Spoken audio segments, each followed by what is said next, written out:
Saludos, señoras y señores, muy buenas noches y bienvenidos una semana más al termómetro de Televisión Vega Baja. Gracias por su confianza, que además la sentimos y la apreciamos mucho. Y se habrán dado cuenta ustedes, que son fieles espectadores, que hemos salido de nuestro hábitat natural, del plató de la tele, y nos hemos venido hasta el lugar donde está la noticia, porque hace poquito más de un mes y unos días, hay una nueva persona pastoreando a la grey, a la iglesia que peregrina en Orihuela, Alicante, una persona que viene de muy lejos en la distancia, hasta lo climatológico. Y hoy tenemos la oportunidad de charlar con él, además en esta entrevista, que es la primera que concede a una televisión en su nueva misión pastoral. Don José Ignacio Munilla Aguirre, gracias por recibirnos. Bueno, pues muchísimas gracias también por tener mi primer contacto de entrevista con vosotros. Es un gusto también conocer cuántas realidades comunicativas existen entre nosotros. Me ha gustado eso que ha dicho del primer contacto, porque el primero es que implicará que hay más. ¿Cómo se ha sentido acogido en esta tierra? Y quiero focalizarlo en la toma de posesión, en esta toma de posesión tan particular que tiene nuestra iglesia de Orihuela, Alicante, tan característica con su burra incluida y con todo ese ritual al que el nuevo obispo no ha tocado una coma, ha seguido fielmente la tradición, ha recorrido los pueblos, ha comido el arroz y costra y se ha dejado sentir por las gentes de esta tierra. Bueno, pues yo voy a decir que tenía noticia, ¿no?, de que existía una gran tradición, que obviamente, pues yo dije, yo me sumo a ella, porque uno cuando llega pues a un lugar para pastorear una nueva grey, se sube a un tren en marcha, ¿no? Pero pensaba que eso iba a ser, bueno, pues un acto protocolario, que con todo lo que tiene pues de belleza, pero también un poco pues de un cierto estereotipo, ¿no? Y me di cuenta que la realidad superaba con mucho, ¿no?, las expectativas, y vi un pueblo que hizo una confesión de fe. Yo creo que aquello no fue mero folclore, ¿no? Allí yo creo que se confesó la fe de un pueblo que acogía a alguien, no a José Ignacio Munilla, sino que acogía a alguien que es enviado en nombre de Jesús, que es sucesor de los apóstoles. Es un pueblo que sabe que Jesús le prometió: yo os mandaré pastores para que os cuiden, y aquella acogida desde luego me deslumbró. Me deslumbró, la viví con paz interior, con alegría interior. Yo aquel día le pedí a Dios: Señor, dame la gracia de vivir esto con paz, sin tensarme, disfrutándolo. Lo disfruté mucho. Y voy a decir que aquella inmensa multitud que ahí se juntó, que cantó, que rezó, pues a todos los que fuimos de otros lugares nos dejó perpleja, ¿no? Voy a decir que muchos obispos, porque allí nos juntamos un buen número de obispos, se quedaron sorprendidos. Te os voy a contar también, por ejemplo, que el nuncio de su santidad, que él estará acostumbrado a ver muchas cosas, obviamente, pues el nuncio de su santidad se acercó y me dijo: oiga, yo no sé si he visto en otro lugar una acogida como esta. También he contado la anécdota de que el obispo de Bilbao, que estaba allí presente cuando vio aquello y me vio entrar en allí pues en la iglesia, me dio un abrazo y me dijo: bienvenido a tu nuevo planeta, me dijo, porque le sorprendía, ¿no?, pues un ambiente como aquel. Bien, yo creo que aquello no solo fue bello, no solo fue hermoso, sino creo que fue mucho más que un folclore, ¿no? Fue una expresión de unos corazones que acogen y que esperan de la iglesia que les acompañe, que les guíe. Bueno, creo que fue una lección de eclesialidad, Yo así lo viví, disfruté mucho y le pedí a Dios estar a la altura de las circunstancias para poder responder y darle a ese pueblo lo que estaba pidiendo. El elemento burra es un elemento que tiene mucho contenido también bíblico. Estamos a las puertas de la semana, don José Ignacio, de la Semana Santa, don José Ignacio. Usted se lo toma a pecho. Usted practicó antes de venir. Cuando se despedía, la Eucaristía de Acción de Gracias de sus anteriores diocesanos decía: si quieren pasar un momento entretenido pueden ver al obispo por el canal de YouTube a través de la burra. Es decir, el elemento de la burra tiene mucho significado, como usted ha dicho, más allá del folclore. Es decir, evocar la entrada del Señor en Jerusalén para alguien que inicia un nuevo ministerio pastoral. Llegarán momentos en los que uno, no solamente la comodidad o no de la mula, es decir, es lo que implica entrar a una iglesia que, como usted ha dicho en varias ocasiones, está en marcha, y además con un elemento que el Señor utilizó en la entrada a Jerusalén. Sí. De hecho, curiosamente, hace 12 años, cuando yo llegué a San Sebastián, en la homilía de entrada que hice, que en aquellas circunstancias que no fueron fáciles en mi llegada a San Sebastián, utilicé esa imagen, la imagen de aquella mula en la que subió Jesucristo para verme reflejado en ella, porque también esa imagen de la mula, esa imagen de quien quiere llevar en sus hombros el peso de la Iglesia, quien quiere servir a la Iglesia, ¿no? Por eso también, bueno, me llamó la atención que 12 años después, que yo pronuncié aquella imagen de la mula. Lo que es la providencia. Lo que era providencia, pues fíjate, luego me tocase a mí y montar sobre ella, ¿no? Pues bueno, pues fue maravilloso, la verdad. Y te voy a contar una anécdota, y es que el sábado pasado estuvimos en Solsona, ¿no?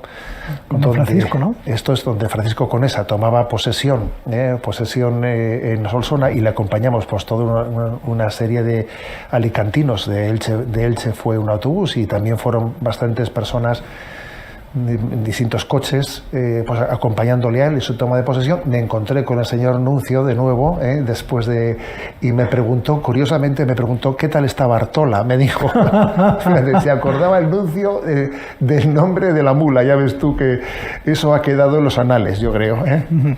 ¿Ensombreció don José Ignacio en algún momento las protestas de los colectivos LGTBI ese día? ¿O usted se ha resignado a cargar con la cruz de las etiquetas que le ponen? A ver, no es que me haya resignado a cargar con las etiquetas, pero sí que creo que hay que tener paciencia. Hay que tener paciencia. Yo creo que ante las incomprensiones, una manera también de testimoniar lo que es el Evangelio de Jesucristo es ver cómo uno responde ante ellas, ¿no? Si cuando uno pues es malinterpretado o es deformado, ¿no? O es caricaturizado, pues nosotros respondemos pues de una manera pues airada o hostil, pues creo que estamos haciendo un flaco favor, ¿no? Yo creo que a un obispo también le toca tener paciencia, porque en buena medida también el efecto de deformación en la traslación de nuestra imagen, pues hace que muchas personas también sean víctimas de una imagen deformada. Yo suelo decir que hay dos tipos de imágenes, ¿no?, de la Iglesia. Una, la que se ha generado en el contacto directo con ella. Aquellos que han llegado a escucharnos personalmente tienen una imagen determinada. Y otra imagen bastante distinta suele ser de aquellos que han oído hablar de nosotros. Entonces eso ya es bastante diferente. No digo que todos los primeros piensen lo mismo y que todos los segundos piensen lo mismo. Digo que entre los primeros y los segundos suele haber bastante diferencia. Aspiramos a podernos comunicar, a poder transmitir personalmente un mensaje, ¿no? Por eso también agradecemos oportunidades como esta. No a que se nos traslade de una manera distorsionada a lo que digan que ha dicho, porque creo que ese es uno de los males de deformación en la comunicación más extendidos. De comunicación hablaremos enseguida, don José Ignacio, pero cuando tomó posesión en la primera homilía en la catedral, reivindicó la libertad de expresión. Y yo me pregunto entonces, ¿qué tiene que estar pasando para que un obispo tenga que, en esa primera homilía, en esa carta de presentación a sus nuevos diocesanos, tener que reivindicar la libertad de expresión? Bueno, yo creo que es un fenómeno global, aunque en España tiene una especial incidencia, y es bastante evidente para quien siga un poco el devenir cultural que en las últimas décadas hemos ido pasando desde un relativismo a una dictadura del relativismo. Por poner un ejemplo, yo recuerdo que en mi juventud, en la que en aquel contexto del País Vasco era muy reivindicativo, etcétera, ¿no? Pues lo progresista, etcétera. La juventud aquella también, con lo que se movía en el País Vasco. Increíble, ¿no? Aquellos momentos a mí me tocó vivir los momentos muy duros. Pero en aquel momento, digamos, la reivindicación de un joven que aspiraba, que reivindicaba libertad, pues era de pedir libertad de conciencia, libertad de expresión, objeción de conciencia. Yo tengo derecho a hacer la objeción de conciencia, ¿no?, frente al servicio militar o más cosas, ¿no? Fíjate cómo ha pasado el tiempo en el que ahora de repente vamos caminando hacia un pensamiento único. Se utilizó esa reivindicación de la libertad de conciencia o de la objeción de conciencia para alcanzar el poder, y una vez haber alcanzado el poder, ahora se impone el pensamiento único. Ahora resulta que quien quiera hacer una objeción de conciencia y el médico que diga yo no quiero practicar la eutanasia tiene un problema, porque va a una lista. Porque va a una lista en la que queda fichado. Aquel que reivindique una objeción de conciencia frente al pensamiento dominante está puesto bajo sospecha. Entonces dice, bueno, estamos caminando hacia un pensamiento único, en el que incluso en los últimos años ha derivado en la cultura de la cancelación. Inmediatamente se cancela a cualquiera que dice algo que se entiende que no está en los parámetros oficiales, ¿no? Pensamiento único, pensamiento oficial, y entonces, claro, en ese contexto existe un riesgo real en España, ¿no? De falta de libertad de expresión. Y creo que la Iglesia tiene que reivindicarlo. Tenía que reivindicarlo porque necesitamos ser libres para proclamar el Evangelio. Y además, en la historia de la Iglesia bien sabemos que esa libertad de expresión, que está muy ligada a la libertad religiosa, muchísimas veces pues ha sido cercenada. Y en nuestra historia pues hemos tenido muchas persecuciones. Hay muchos tipos de persecuciones. La de este momento es una persecución cultural, pero la persecución cultural también puede llegar a impedirnos, ¿no? Ejercer ese llamamiento que Jesús nos hizo de id, proclamad, anunciad. Por eso me parece oportuno decir eso en aquel momento, al mismo tiempo que hacer un llamamiento de que no tengamos miedo, porque creo que esta cultura del pensamiento único, de la dictadura del relativismo, de la imposición de la cancelación, también tiene la estrategia de generar miedo y dejarnos callados. No voy a hablar porque si hablo me van a montar un lío. Que el obispo no hable, no se pronuncie, y si lo hace, que esté preparado a la contestación, a la manifestación. Porque le va a caer un chaparrón, porque inmediatamente en redes sociales, en determinadas terminales pues comunicativas, le va a caer un chaparrón, va a ser un tsunami en la que... Bueno, entonces... Que se calle el obispo. Que se calle. Y uno dice, no me voy a meter en líos, me voy a quedar callado. Y así, sin darse cuenta, dejamos de cumplir pues el mandato de Jesús de ser sal del mundo, porque es que el Señor nos dijo, vosotros sois la sal de la tierra. Y eso supone, pues de alguna manera, decir palabras que contrasten con el pensamiento dominante, con una cultura de la frivolidad. Lo lógico es que lo que diga la Iglesia contraste. Jesús nos dijo, vosotros sois la sal del mundo. No nos dijo, sois el azúcar de la tierra. No, dijo la sal. Y entonces quiere decir que nuestra palabra, obviamente, tiene que ser libre para decir un contrapunto a una cultura materialista, hedonista, frívola, en la que la palabra del Evangelio pues es lógico, ¿no? que provoque ciertas resistencias, pero reivindicamos la libertad de hablar como Jesús habló, porque cuando Jesús habló en el Evangelio, a algunos les molestaba, es evidente, pero no dejó de hablar por ello, sino que él reivindicó cuando le dice a ese soldado, estaba ante Pilato y le agredió, que el soldado le dijo, si he hablado mal, dime por qué he hablado mal, pero si he hablado bien, ¿por qué me pegas? Esa frase de Jesús ante aquel soldado que le interrogaba frente a Pilato es una frase para hacérnosla ver. Si he hablado mal, dime en qué he hablado mal, y si no, dime por qué ¿por qué me pegas? ¿No? Sí, creo que era un día de decir, vamos a evangelizar, y reivindicamos obviamente, ¿no? esa libertad de expresión. Entrecomillado suyo. Pienso que estamos ante una oportunidad histórica única para mostrar ante el mundo que la Iglesia es un espacio de encuentro y de diálogo en el que todo el mundo tiene cabida. Y le pregunto yo qué puede hacer la Iglesia para contestar a esa cultura del pensamiento único. Y cuando digo Iglesia, no hablo solamente de los mitrados, de la curia, hablo de Iglesia desde los bautizados hasta el Santo Padre. ¿Qué capacidad tenemos de plantarle cara a la cultura de la cancelación? A ver, creo que también, aparte de hacer un análisis como el que acabo de hacer, y creo que también tenemos que buscar espacios en los que mostremos al mundo de que ese encuentro entre diferentes es posible. La Iglesia está viviendo ahora un proceso de sinodalidad, al que llamamos, en el que estamos intentando pues hacer una experiencia práctica de cómo se puede hablar entre personas pues muy distintas, con sensibilidades diferentes. Yo creo que hay una condición para que eso salga bien, y la condición es que tiene que hacerse desde el afecto, porque si no hay afecto es imposible comunicarse, ¿eh? Decía San Agustín que si es una verdad que para poder amarse hay que conocerse, verdad mayor todavía es que para poder conocerse hay que amarse, porque es que si no nos amamos, si no nos queremos, si partimos de una desafección, ¿no?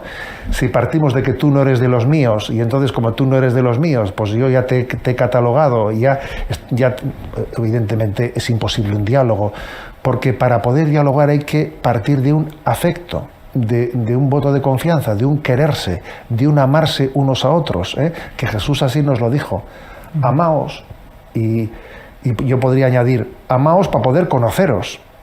Y si os conocéis, igual os amáis más, pero no sé si es primero el huevo o la gallina, ¿sabes? No sé si es primero el huevo o la gallina. Aquí, entonces creo que este es el problema. La Iglesia creo que es un espacio de diálogo.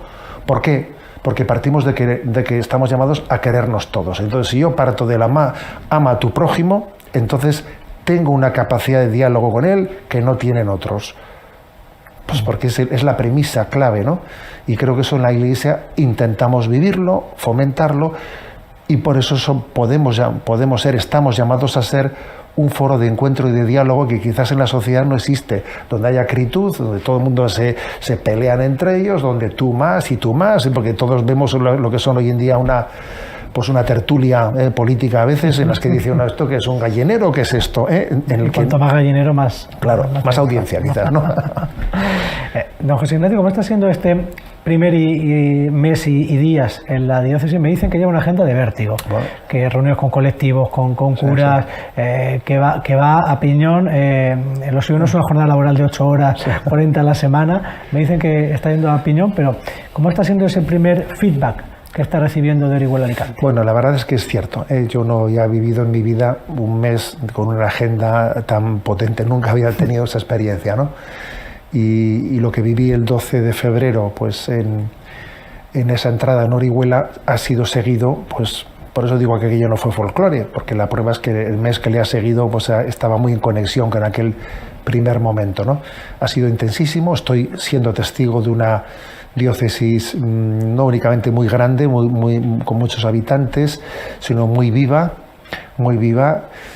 con mucho hambre de pastor, hambre de evangelio, hambre de Jesús, hambre de cultivar sus raíces y sus tradiciones.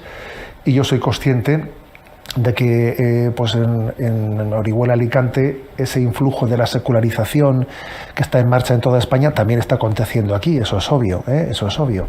Pero al mismo tiempo que eso es verdad, también es cierto que creo que hay unas raíces culturales que le dan pues a nuestro pueblo una capacidad de resistencia cultural y espiritual ante ese fenómeno, ¿no?, de secularización, pues muy interesante, muy interesante. Entonces creo que las potencialidades evangelizadoras que tiene la Iglesia en Orihuela Alicante son muy grandes, y yo obviamente creo que estoy llamado a conocerlas en este primer momento, conocer bien esos resortes, a tantas asociaciones, a tantas personas que te dicen, señor obispo, aquí estamos, recurra a nosotros, estamos para lo que usted vea, que estamos ilusionados, y eso te impresiona. Muchos colegios, muchas asociaciones, cofradías, que verdaderamente creo que tienen deseo de ser pastoreadas y de ser conjugadas, y pues en una confluencia, en una comunión que genere una sinergia, pues para poder caminar, ¿no?, de una manera, pues de una manera, yo diría, pues razonable, conjugada en la buena dirección. Bueno, pues esta está siendo mi experiencia, entonces creo que mi agenda la dejé abierta desde el primer momento, pidiendo que quien quisiera pudiese tener el encuentro libremente con el obispo. Y bueno, al mismo tiempo que esas citas van llegando, yo también he ido haciendo visitas a lugares claves y un poco emblemáticos. Me falta mucho, obviamente, porque sé que lleva un mes. Me falta mucho. Lleva un mes. Pero el hecho de que haya llegado a la diócesis a mitad curso viene muy bien, porque todo el mundo es consciente de que habiendo llegado a mitad curso, lo lógico es que la otra mitad del curso la dedique a conocer. Y en ese sentido creo que la llegada en mes de febrero es buena porque el curso ya está en marcha, y el obispo va conociendo la realidad pues en marcha, que es como hay que conocer la realidad, porque conocerla un poco en teoría, en el papel... No quiere informes, vamos, no quiere informes. Quiere calle. Claro, es que conocer un informe está muy bien, pero no deja de tener algo de abstracción. Vamos a hablar de singularidades de haber entrado en esta época. Una de ellas es que estamos en la semana de la campaña del seminario. Un seminario, el de Orihuela-Alicante, que además tiene la particularidad de estar dividido, el seminario menor en Orihuela, el mayor, el teologado aquí en Alicante. Estamos en la semana de San José. Dicen que el nuestro es un seminario de puro de oliva, con su propio claustro, conviviendo en ello. ¿Cuáles las primeras vibraciones que recibe el nuevo obispo de su seminario?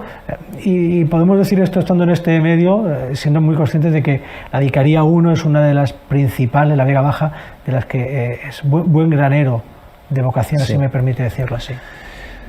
Una de las sorpresas más gratas que yo me he llevado en este conocimiento de la diócesis es ver el cariño inmenso que tienen los sacerdotes al seminario de Orihuela. Le tienen un cariño inmenso. Es más, muchas veces cuando sale el tema del seminario, ves ojos que se vuelven vidriosos porque se están emocionando, porque se le están llegando unos recuerdos maravillosos de su vida y de su infancia. Y digo, ¿cómo se ha cuidado el seminario? ¿Cómo ha sido un lugar en el que ha habido muchas generaciones de sacerdotes y otros que no se ordenaron, que se han también enriquecido muy mucho de la formación que recibieron en el seminario, ¿no? Eso es una gran potencialidad. Y así como en España fue muy frecuente que hubiese en muchos lugares, allá por los años 70, 80, ¿no?, un crack, una ruptura en aquellos años del posconcilio, en el que no se entendía bien, ¿no?, pues la aplicación del concilio se entendió en una clave a veces de ruptura con la tradición, en vez de en una clave de adaptación, ¿no? A veces se malentendió el Concilio Vaticano II y generó en muchas diócesis casi un cierre del seminario y un tener que después que volver a comenzar de nuevo. Esto aquí no aconteció. Hubo siempre una línea de continuidad y eso ha permitido pues que el clero de Alicante, la verdad es que en absoluto quiero ser un pelotero, pero es que es cierto, creo que es un clero, pues la verdad es que muy maduro, pues un clero ejemplar en muchísimas cosas, porque ha tenido un buen seminario. Habrá problemas, por supuesto, como en todos los sitios, pero creo que la lectura global es que nuestros sacerdotes son ejemplares y la raíz está en ese seminario y en ese gran ambiente en el que muchísimas personas aman al seminario como cosa suya, Lo entienden como su casa, como una casa madre que les ha dado pastores que luego han cuidado de ellos, ¿no? Entonces, bueno, pues sí, he incluido ya en mi agenda la visita pues semanal al teologado aquí en Alicante y una visita también pues con fechas concretas puestas al seminario de Orihuela para estar con los chicos, para acompañarles, porque creo que un seminario tiene que ser la niña de los ojos del obispo, como es normal, ¿no? A ver, yo creo que un seminario tiene que ser la niña de los ojos del obispo, porque ahí nos la jugamos, ¿no? Aunque solamente sea por tasa de reposición, ¿no? que se dice ahora en el ámbito administrativo. Y entra don José Ignacio, sin tiempo de aterrizar, a uno de los tiempos fuertes del año litúrgico, la Cuaresma. La Cuaresma, anticipo de una Semana Santa muy especial, porque aunque siempre ha habido Semana Santa, es verdad que esta se plantea como la Semana Santa de la recuperación de las procesiones pasionales en nuestra tierra, que ya le adelanto que es amplísima y muy variada, de hondas raíces de fe, y todo eso coincide con un contexto doloroso, no solo para la Iglesia, sino para la universalidad, yo creo que para cualquier persona de bien, sea creyente o no, como es la invasión de Ucrania. Usted dirige su mensaje a los diocesanos hablando de una ceniza, de unos colores muy particulares en este año 2022, un tiempo muy fuerte y antesala de una Semana Santa muy especial. Sí. Bien, se une la pasión de Cristo y se une que esa pasión de Cristo de hace 2000 años sigue aconteciendo, sigue renovándose, ¿no?, en el mundo. Entonces ese Cristo sufriente, estuve pues recientemente en la procesión de nuestro Padre Jesús, ahí en Orihuela, Me impresionó mucho cuando entramos en la iglesia de los franciscanos, en ese momento en el que la imagen gira, se apagaban las luces de la iglesia y un foco iluminaba el rostro de nuestro Padre Jesús, y entonces se veía un rostro sufriente al mismo tiempo que un rostro lleno de compasión. Decía que es impresionante que esa imagen haya aunado el sufrimiento y la compasión al mismo tiempo, ¿no? Bueno, pues eso es, yo creo que es el rostro de Cristo ante una Europa que increíblemente, ¿no? Increíblemente vuelve de nuevo a las andadas, y fijaros, después, ¿no?, de tantos años del final de la Segunda Guerra Mundial, estamos en una situación dramática y con un riesgo, ¿no?, de una nueva guerra mundial pues muy grande, ¿no?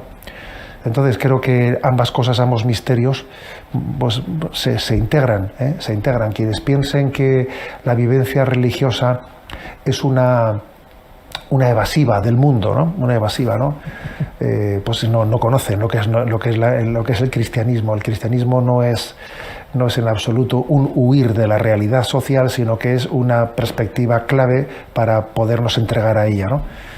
Y por eso, bueno, pues nos ha parecido que también las cofradías, ¿no?, pues inmediatamente comenzaron en el tiempo de Cuaresma a hacer sus Via Crucis, sus oraciones pidiendo por la paz en Ucrania, y obviamente pues nuestra Iglesia, como no podía ser de otra manera, se ha sumado colaborando, ¿no?, con las administraciones en un plan lo más práctico y concreto posible para poder responder a la emergencia humanitaria tan grande que nos viene encima, ¿eh?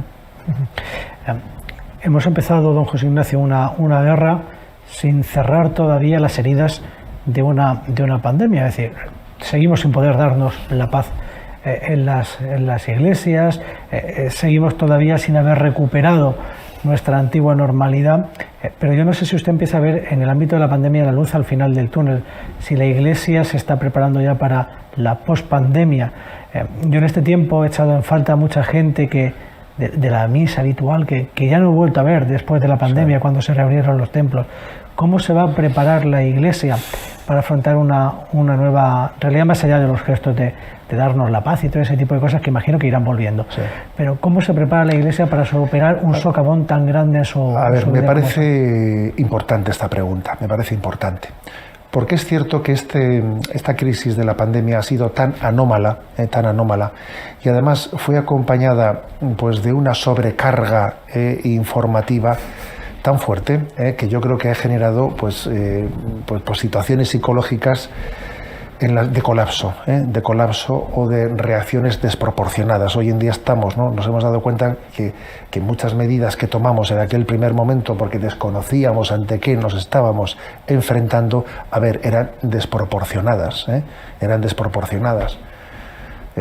Pues sabemos hoy en día que no era necesario que hubiésemos cerrado los templos, se podía asistir de otra manera, sabíamos, es decir, muchas medidas, incluso fijaros cuando hasta hacíamos unas compras y llegábamos a casa y parece que tenía que quedar en cuarentena la compra que habíamos hecho, o sea, se tomaron muchas medidas desproporcionadas, es lógico porque no sabíamos con lo que nos enfrentábamos, pero a mí lo que me interesa señalar es que todo aquella reacción un poco desmedida generó un pánico, un miedo, que pudo dejar descarriladas muchas cosas, muchos hábitos de nuestra vida, y tenemos que estar atentos a eso. Tenemos que estar atentos a que el miedo nos haya llegado a perder, a olvidar, a cortar con unas raíces, unas tradiciones en las que nos veríamos muy empobrecidos si no sabemos retomarlas. Yo me estoy haciendo un llamamiento a decir, este es el momento de retomar la realidad, no nos quedemos paralizados por los miedos que nos han ido a veces atrapando, nuestras tendencias a veces demasiado hipocondríacas o miedosas, porque aquí creo que tiene que haber un equilibrio. Malo es ser un irresponsable, alguien que no tiene en cuenta las medidas de la administración, ¿no? Pero malo es ser también un hipocondríaco, que uno va más allá de las medidas prudenciales. Hace falta, creo que, prepararse para pasar página, para pasar página sin que se pierda en el camino tanta riqueza que hemos tenido pues en las tradiciones, por ejemplo, de la vida de la Iglesia, en nuestra práctica religiosa, en el mundo educativo, en el mundo social, del encuentro social, porque la sociedad española, a diferencia de otras sociedades, que uno va al norte de Europa y se da cuenta de que hay mucha menos vida social que entre nosotros. A ver, sería una pena que España... con su vida social la perdiera. Claro, porque eso sería una pérdida tremenda. A ver, todos sabemos cuantísimas decenas de miles de personas vienen del norte de Europa aquí a Alicante, no solo atraídas por el clima, no, sino atraídas por el clima de convivencia social. Nosotros ahora, por lo tanto, creo que tenemos que decir cuidadito con que esta crisis que hemos vivido nos robe eso. Creo que ha llegado el momento de pasar página. Por supuesto, siempre tendremos que ser, pues yo diría, responsables en el cumplimiento de las normativas que los responsables nos indiquen. Pero creo que ahora el peligro es otro. El peligro está más bien en el lado contrario. Está en que las dinámicas generadas por el miedo nos impidan vivir una relación social tan rica como la que hemos vivido en esta nación. Ha habido gente que quizás se ha sentido muy cómoda teniendo la iglesia intramuros. Sí. Bueno, al menos tengo esa sensación. Sí. También voy a decir que allí se descubrió, en aquel momento se descubrió algo importante. Recuerdo un meme que se difundió mucho en ese primer momento de confinamiento, en el que se le veía al demonio y a Jesucristo uno frente a otro, cual si de las tentaciones del desierto se tratase, y el demonio le decía a Jesucristo: con el COVID-19 conseguí cerrar las iglesias. Y Jesucristo le respondió al demonio: pues yo con el COVID-19 conseguí abrir una iglesia en cada familia. Bueno, estaba bien aquel meme, ¿no? Era bueno.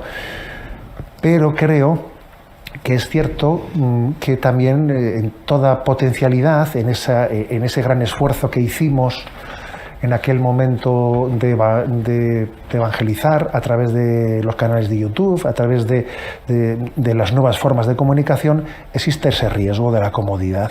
Existe ese riesgo. Muchas personas llegaron a escuchar la predicación de la Iglesia en aquellos días como antes nunca lo habían escuchado, por YouTube, etcétera. Pero existe un riesgo, y la comodidad también puede hacer que ahora no valoremos suficientemente el encuentro personal, el tú a tú. De hecho, por algo será que la Iglesia, en su discernimiento, ha dejado claro que un sacramento requiere presencialidad. A ver, ¿se puede uno, por ejemplo, recibir el sacramento del perdón de los pecados pues por Zoom? Pues no. ¿Por qué? Pues porque estamos hablando de que se trata de un encuentro personal con Jesucristo, ¿no? Y entonces en el sacramento, en todo sacramento, hay un don de presencialidad de Jesucristo en ese ministro que lo hace presente, pues que hace incomparable ese momento, ¿no? Entonces yo creo que es bueno recordar esto. Medios de comunicación, redes sociales, evangelización en el Sexto Continente, el programa que tienen en Radio María. ¿Lleva usted su Twitter o tiene alguien que le lleve al Twitter? Sí, lo llevo yo, pero bien es verdad que mi utilización de redes sociales es bastante, digamos, no es interactiva. No, yo mando un mensaje diario. Vaya polvareda que levanta con cada tuit, lo digo porque ninguno deja indiferente a nadie. Bueno, digamos que yo envío un mensaje diario. Creo que también lo de la constancia es importante. Un mensaje diario. No, obviamente envío el mismo, tanto para Twitter, para Facebook, para Instagram. No me puedo permitir quizás luego el interactuar con las respuestas que haya tenido, pero ya hay toda una serie de personas a las cuales yo, aunque no conozca personalmente, que ellos interactúan con quienes hayan interactuado, ¿no? Entonces yo creo que el modelo que tengo yo de presencia es bueno, pues lanzar un dardo y luego confiar en que es el resto también de los cristianos que están ahí presentes que participan, ¿no?, de ese debate. Pero sí, creo que el lenguaje incisivo se entiende mucho mejor. ¿Sí? Se entiende mucho mejor porque... O se malinterpreta mejor. Al principio de la entrevista me hablaba de que habían dos tipos de personas, las que nos escuchaban directamente y las que habían oído hablar de nosotros. Y aquí la están escuchando, en este caso, leyendo 140 caracteres sin intermediario, y aún así se abre un océano de interpretaciones. Pero incluso aquí también yo volvería a poner ese mismo principio, porque las polémicas en torno a los mensajes que uno manda a redes no se dan entre las personas que han leído directamente ese mensaje, no, se dan entre el medio de comunicación que recibió ese mensaje, lo deformó, lo sacó de quicio y lo publicó en su contexto mediático muy diferente a como uno lo había dicho. La polémica no suele tanto generarse en el contacto directo, insisto, nuestro problema está cuando tenemos que enfrentarnos a la traducción ideologizada de ese mensaje que uno ha transmitido. Ese suele ser el problema. Y bueno, y casos de esos, pues vivimos algunos, ¿no? Funcionan bien los grupos de WhatsApp. Diócesis Orihuela Alicante, no sé por qué número de grupo vaya, sí. Pero es una forma en la que el obispo, permítame que nombre a otra confesión, si Mahoma no va a la montaña va a Mahoma. Al final, usted en el móvil, usted es la persona que tenga delegada, homilía todos los días, compendio del catecismo, retransmisiones, que nadie tenga la excusa de que no me quiero enterar. Sí, no me quiero enterar. Sí. Creo que hoy en día, para que las cosas sean efectivas, es importante el multimedia, porque aquello de que no todo el mundo va a tener el mismo conducto como el más fácil para él para poder llegar, esto también hay que tenerlo en cuenta. Entonces creo que hay, por ejemplo, pues muchas personas les será más sencillo escuchar pues una homilía a través de WhatsApp. Otras, sin embargo, dirán, pero yo si estoy suscrito al canal de YouTube, ¿para qué necesito? Bueno, creo que hay que partir de la existencia también de aficiones personales o de familiaridades diferentes de los usuarios con una u otra red social, pero yo sí que creo que las redes sociales, si me permites un ejemplo, son el Cafarnaún de nuestros tiempos. Jesús evangelizó mayoritariamente los 3 años que él predicó en Galilea en Cafarnaún.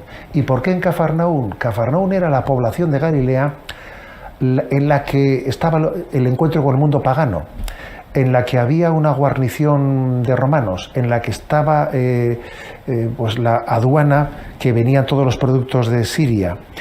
Cafarnaún era el lugar del encuentro con el mundo pagano. Y Jesús no se dedicó a evangelizar en los ámbitos, digamos, intrajudíos, sino que fue a Cafarnaún, ¿no?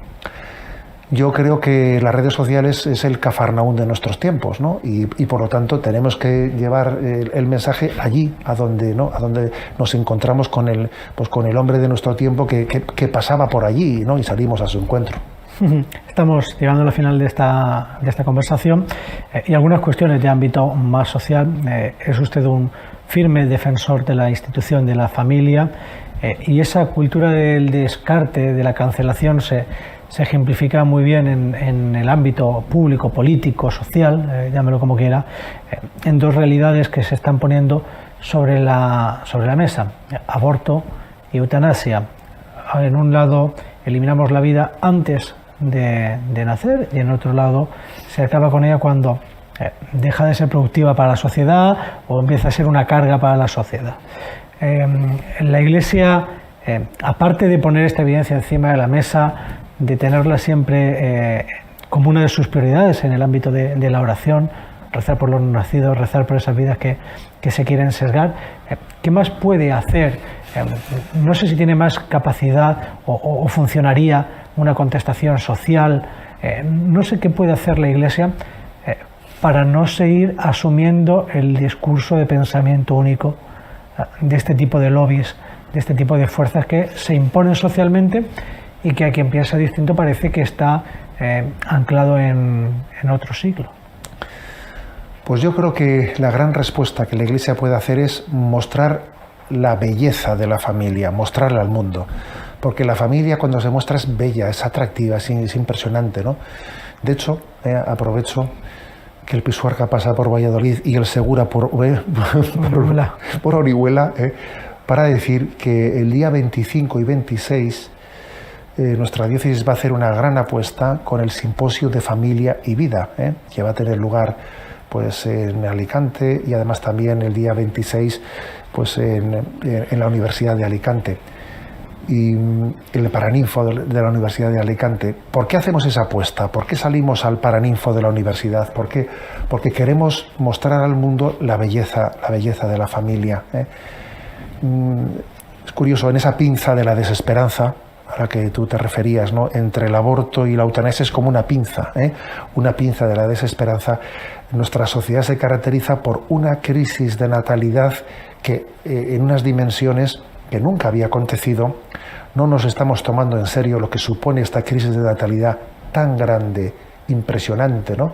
Que está aconteciendo, lo que supone de envejecimiento de la población, que supone también un reflejo de una tristeza, un mundo sin niños, una sociedad sin niños, o que se cierra ante la natalidad porque sabe que tener niños requiere dar la vida, porque es cierto, porque los que son padres son testigos de cómo, tener niños es darlo todo, me explico, uno no tiene para sí mismo. Yo entendí que los curas debían permanecer solteros y sin hijos cuando tuve familia, es decir, la dedicación y la atención que uno tiene en la familia hacia su pareja, hacia sus hijos, lo harían incompatible, por ejemplo, con un ministerio sacerdotal, sí. Que se debe a toda la comunidad. A todo el mundo, sí, es obvio.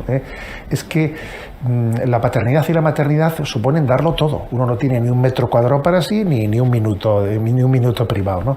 Y es maravilloso. Y es maravilloso. Y cuando ve una familia con los hijos en la que allí no hay tregua, pero todo el mundo es feliz dándolo todo, dice, qué maravilla. Entonces, yo creo que la Iglesia tiene que mostrar esa maravilla ante el mundo. La familia tiene que hacerse presente, porque aquí hay algo que es curioso. Le tenemos miedo a la generosidad de la transmisión de la vida, pero luego cuando la vemos le tenemos envidia. Entonces no se sabe exactamente qué es eso. No sé. Cuando uno ve una familia y una familia numerosa, eso enamora. Eso enamora. Dice, le tengo miedo, porque sé que eso es pues, una entrega completa y total, ¿no? Pero sin embargo sé que ahí hay una felicidad que en otros modelos de vida no existen. Entonces creo que eso hay que mostrarlo, hay que cuidar la familia, hay que arroparla. Las familias tienen que tener ámbitos en los que se encuentren, en los que se enriquezcan con las experiencias mutuas unos de otros, en los que esos hijos también tengan amistades cristianas, para ir creciendo desde modelos y desde valores compartidos, ¿no? Entonces yo creo que esta es nuestra gran aportación. Intentaremos hacer también de la Iglesia un ámbito en el que las familias pues tengan lugares de encuentro y sean especialmente acompañadas por nosotros. Relaciones Iglesia-Estado.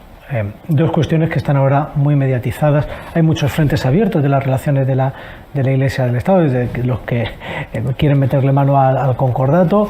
Hay toda una catarata en según qué tonalidades. Pero hay dos cuestiones encima de la mesa. Una de ámbito material, las inmatriculaciones, y otra de un aspecto que a la Iglesia le hace mucho daño, como son los casos de pederastia, de abusos sexuales en el seno de la Iglesia. Quiero preguntarle por estas dos realidades, don José Ignacio. Quiero preguntarle en qué medida nuestra Iglesia diocesana está herida por este mal, en qué medida el tema de las inmatriculaciones puede ser un problema para la Iglesia de Orihuela Alicante, y un poco cuál es el propósito de enmienda, qué está dispuesta a hacer la Iglesia en ese sentido, a partir de estos dos elementos claros de las relaciones Iglesia-Estado que se están produciendo en estos momentos. Bueno, el tema de las inmatriculaciones es más sencillo, porque hay que decir que el Partido Socialista, ¿no?, cuando en las últimas elecciones, pues dentro de su programa electoral habló, puso en un punto que se iban a revertir las inmatriculaciones realizadas y se iba como a hacerle devolver a la Iglesia algo que había inmatriculado indebidamente.